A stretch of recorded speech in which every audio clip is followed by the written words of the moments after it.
Hello everyone, welcome to my YouTube channel. This is Minal Kanjolia on my channel MK physics. So आज हम जो topic पढ़ने वाले हैं वो है electric field intensity due to a spherical shell, as we have already discussed due to a conducting and non conducting sheet. But आज जो हम टॉपिक पढ़ने जा रहे हैं वो है electric field intensity due to spherical shell.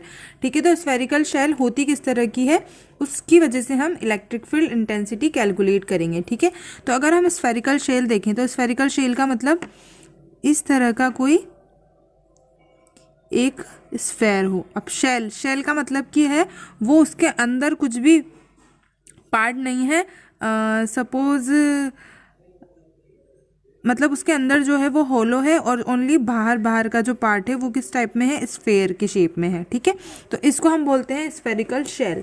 Shell means जो अंदर से बिल्कुल खाली हो। ठीक है, इस स्फेरिकल शेल की वजह से हमें इलेक्ट्रिक फील्ड इंटेंसिटी कैलकुलेट करनी है किसी भी पॉइंट पर। ठीक है, तो ये जो स्फेरिकल शेल है तो ये क्या हो गया, ये चार्ज डिस्ट्रीब्यूशन है जो बिल्कुल कंटिन्यूस है, मतलब हर पॉइंट पर। तो इसका जो अगर हम सेंटर ऑफ मास देखें तो वो कहाँ पे होगा, इस सेंटर पे कंसंट्रेट होगा। ठीक है, तो इसकी वजह से, इस स्फेरिकल शेल की वजह से, अब शेल है मतलब अंदर तो कोई भी खाली है ये, तो चार्ज कहाँ पे होगा, चार्ज ओनली सरफेस पे होगा। ठीक है, तो स्फेरिकल शेल के केस में जो चार्ज होगा वो कहाँ पर होगा, ओनली सरफेस पर चार्ज होगा। तभी तो ये शेल है। शेल की अगर हम बात कर रहे हैं तो ओनली चार्ज कहाँ पे होगा, सरफेसेस पे। ठीक है, ये आपको सबसे पहले पॉइंट कंसिडर करना है। इस स्फेरिकल शेल की वजह से हमें इलेक्ट्रिक फील्ड इंटेंसिटी कैलकुलेट करनी है किसी भी पॉइंट पर। ठीक है, तो अगर हम वो पॉइंट की बात करें, अगर हम उस पॉइंट की बात करें जिस पॉइंट पर हमें इलेक्ट्रिक फील्ड इंटेंसिटी कैलकुलेट करनी है,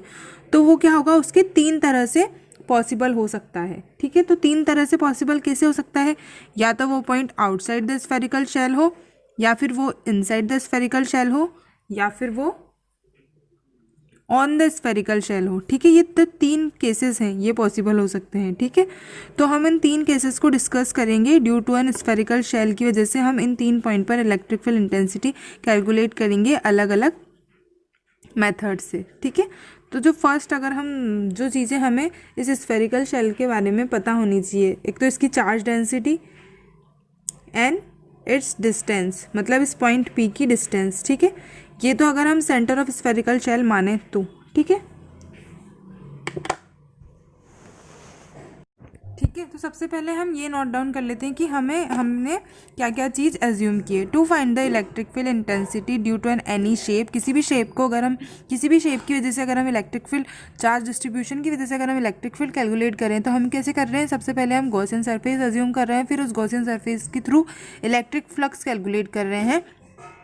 ठीक है, तो क्या हो गया, गॉसियन सरफेस, सबसे पहले हमें एक गॉसियन सरफेस मानना पड़ेगा और हमें इलेक्ट्रिक फ्लक्स उसके थ्रू कैलकुलेट करना पड़ेगा। The surface charge density is sigma, तो surface charge density of this spherical shell is sigma. ठीक है, तो सबसे पहले जो हम केस कंसिडर कर रहे हैं, ठीक है, तो वो केस कौन सा है, व्हेन द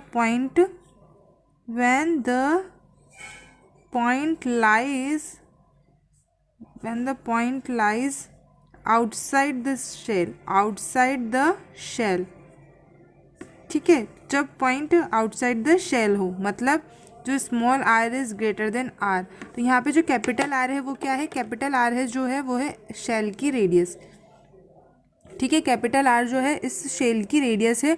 और when the point lies outside the shell that is R is greater than, मतलब जो गॉसियन सरफेस हम मानेंगे, स्फेरिकल गॉसियन सरफेस ही हम अज्यूम करेंगे, उसकी जो रेडियस होगी वो जो स्फेरिकल शेल है उससे ज़्यादा होगी। ठीक है, तो अब हम इसको कैलकुलेट करते हैं, हम किस तरह इलेक्ट्रिक फील्ड इंटेंसिटी कैलकुलेट करेंगे किसी भी पॉइंट आउटसाइड द शेल के लिए। ठीक है, तो सपोज अगर ये कोई एक स्फेरिकल शेल है, ठीक है, ये हमारी एक स्फेरिकल शेल है ऑफ रेडियस कैपिटल R, यहाँ पे इसका चार्ज डिस्ट्रीब्यूट है पूरी तरह। ठीक है, यहाँ पे चार्ज डिस्ट्रीब्यूट है। अब हम क्या करेंगे, अब हम एक गॉसियन सरफेस अज्यूम करेंगे, इस तरह का एक Gaussian surface, spherical Gaussian surface हम अज्यूम करेंगे। उस जो गॉसियन सरफेस की जो रेडियस है सेंटर से वो कितनी है, small r।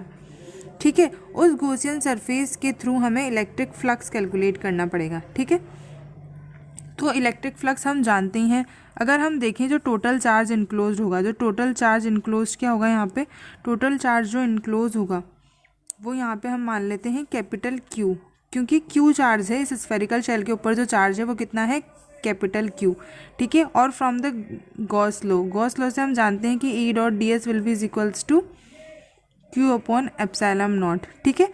Summation of Q charge enclose divided by epsilon naught, तो क्यू की जगह हम capital Q upon epsilon naught भी रख सकते हैं, ठीक है।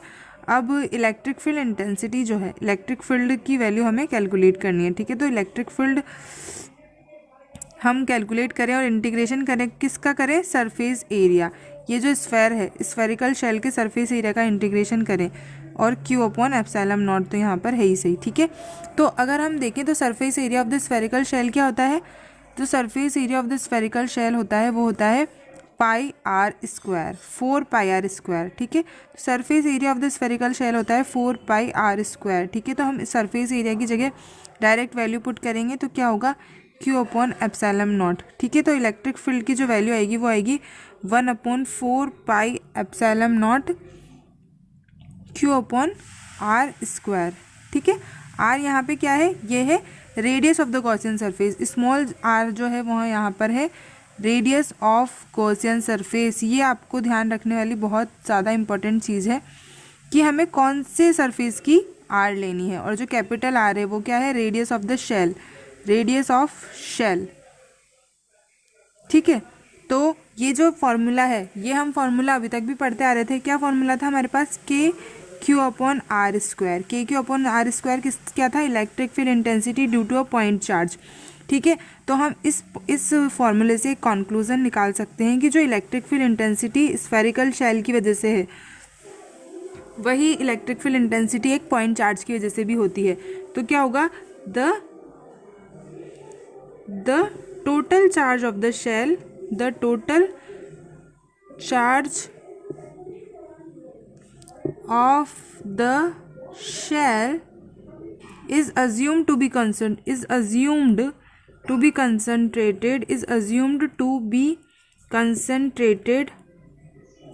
at the center, मतलब जो सारा चार्ज है वो कहाँ पर कॉन्सेंट्रेट है, सेंटर पर कॉन्सेंट्रेट है, जो स्फेरिकल शेल का जो टोटल चार्ज है, क्योंकि जो इलेक्ट्रिक फील्ड इंटेंसिटी एक पॉइंट चार्ज की वजह से, वही स्फेरिकल शेल की वजह से भी हमारे पास निकल कर आई है, ठीक है। अब हम देखते हैं कि Q क्या है यहाँ पर। Q अभी हमने देखा था कि अगर हम सरफेस चार्ज डेंसिटी हमें सिग्मा दे रखी है, तो टोटल चार्ज क्या होता है, सिग्मा इंटू एरिया, और एरिया यहाँ पे सरफेस एरिया क्या है, 4 pi are square.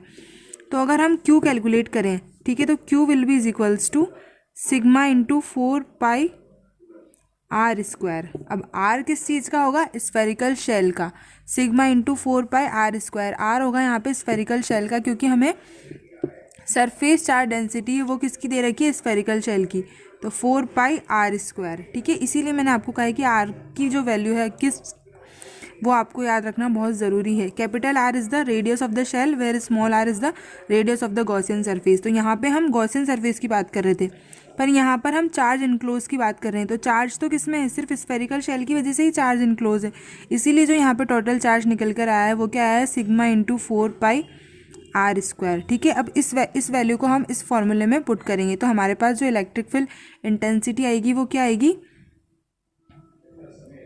1/4 pi epsilon naught, capital Q की जगह हम लिखेंगे sigma into 4 pi capital R square divided by small R square. 4 pi से 4 पाई कैंसिल हो जाएगा, ठीक है। तो हमारे पास वैल्यू आएगी, वो आएगी sigma R capital R square upon epsilon naught small R square, ठीक है। तो ये जो फॉर्मूला निकल कर आया है ये भी क्या होगा, electric field intensity due to spherical shell. ये जो तो दोनों ही फॉर्मूले हैं, दोनों ही फॉर्मूले सही हैं, बस हमने यहाँ पे क्या करा, इस कैपिटल क्यू की वैल्यू रख दी और हमारे पास ये फॉर्मूला आ गया, ठीक है।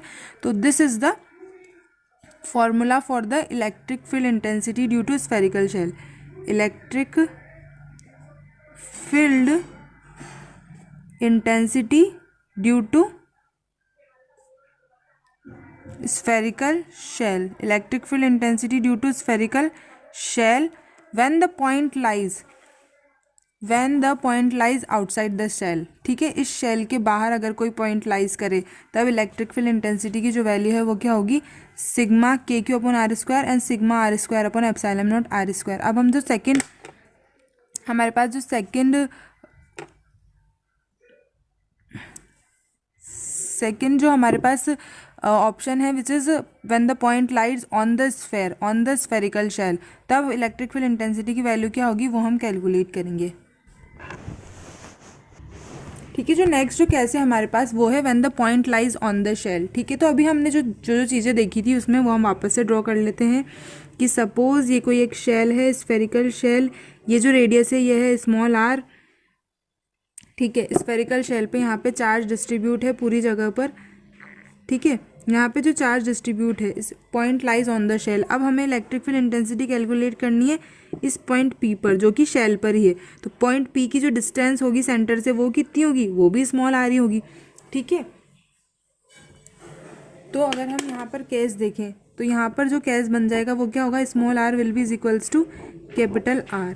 ठीक है, तो अभी जो हमने फॉर्मूला कैलकुलेट किया उस फॉर्मूले में हम क्या करेंगे, उस फॉर्मूले में हम आर की वैल्यू, कैपिटल आर की वैल्यू स्मॉल आर रख देंगे। ठीक है, क्योंकि जो गॉसियन सरफेस मानेंगे वो भी हम यही मानेंगे, स्फेरिकल शेल ही एक गॉसियन सरफेस अज्यूम करेंगे और उसकी वजह से हम जैसे इलेक्ट्रिक फील्ड कैलकुलेट की थी अभी हमने वैसे कैलकुलेट करेंगे। ठीक है, तो जो फॉर्मूला अभी हमने डिराइव किया which is 1/4 pi epsilon naught total charge Q due to spherical shell divided by small R square. तो यहाँ से हम क्या लग देंगे, small R will be equals to capital R. तो जो हमारे पास फॉर्मूला आएगा वो आएगा 1/4 pi epsilon naught Q upon capital R square. ठीक है, तो स्फेरिकल शेल पे अगर कोई पॉइंट हो तो उस पर जो इलेक्ट्रिक फील्ड इंटेंसिटी होगी वो क्या होगी, 1/4 pi epsilon naught Q upon R square. Similarly अगर हम नेक्स्ट क्यू की वैल्यू रखें विच इज़ अभी हमारे पास फॉर्मूला आया था sigma R square upon epsilon naught small R square. तो यहाँ पे हम आर small R will be equals to capital R रखें तो क्या होगा, sigma small R square divided by epsilon naught small R square. तो इससे कट जाएगा और क्या बचेगा हमारे पास, सिग्मा अपॉन एप्सिलॉन नॉट। तो this is the electric field intensity when point lies on the shell. ठीक है, इलेक्ट्रिक फील्ड इंटेंसिटी फॉर्मूला। ठीक है, ये सारे ही फार्मूले बहुत ज़्यादा इंपॉर्टेंट है, आप डायरेक्ट भी इन्हें लर्न कर सकते हैं क्योंकि जब आप कंपटीशन फाइट करेंगे तो आपको सिर्फ डायरेक्ट फार्मूले ही लर्न करने हैं। तो क्या होगी, electric field intensity sigma upon epsilon naught अगर point lies on the shell. अब जो थर्ड केस हम देखेंगे वो थर्ड केस है when the point lies inside the shell. ठीक है, जो थर्ड केस है हमारे पास वो है when the point lies inside the shell. ठीक है, अगर point inside the shell lies करे तब क्या होगा, when the point lies inside the shell. तो अगर point inside the shell lies करेगा तो ये एक शेल है। ठीक है, ये मैं आपको पहले ही एक्सप्लेन कर चुकी हूँ। जो चार्ज है वो कहाँ पे, सिर्फ ओनली सरफेस पे ही चार्ज है। तो अगर सरफेस पे चार्ज है, ठीक है, तो सरफेस पे चार्ज है और अगर P point inside the shell होगा तो अंदर तो कोई चार्ज है ही नहीं, अंदर तो ये हॉलो है, मतलब बिल्कुल खाली है। तो जो चार्ज इनक्लोज होगा इसके अंदर वो कितना होगा, ज़ीरो।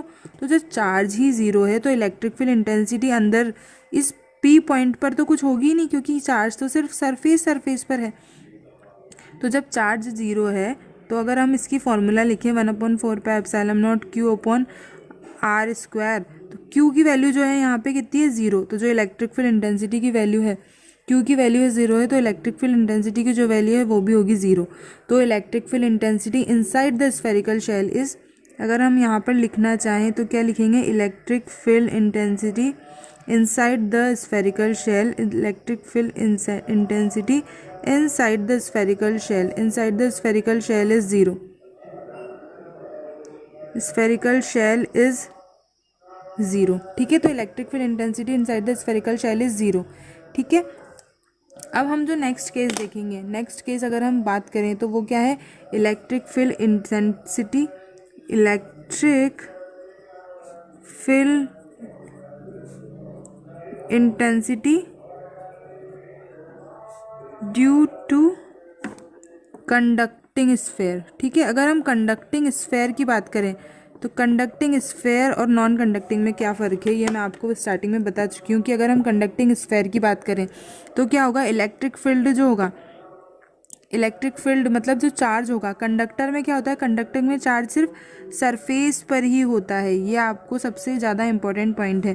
कंडक्टर की जहाँ बात हो जाए तो वहाँ क्या अपन सबसे पहले क्या लिखेंगे कि चार्ज ओनली सरफेस पर है।